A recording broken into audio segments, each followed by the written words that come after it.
Because of the international community working with prostate MR for all these years, we've had 2 level 1 clinical trials just published recently, the PROMISE trial and the PRECISION trial.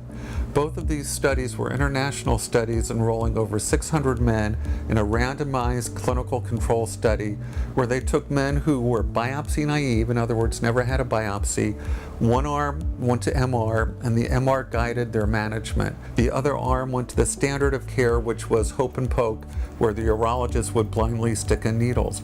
Not surprising, the MR arm found more clinically significant cancers, and there were less clinically insignificant cancers found, and there were fewer needles and fewer harms, better outcomes, and it was more cost effective.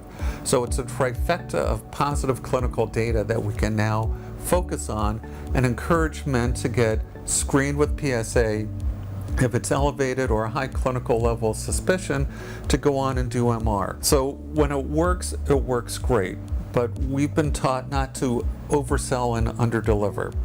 No study is perfect. What we found out from the PROMISE trial, when they took the men with negative MRs, they then tortured them with what we call saturation biopsies. They would stick 50 needles in the gland to map it out. And they found out that MR missed 20% of cancers.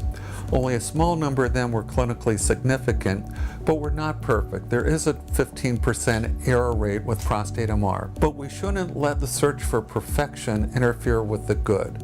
The old standard poke and hope was much worse than what we're doing with the MR, and that's the gold standard that the urologists were using.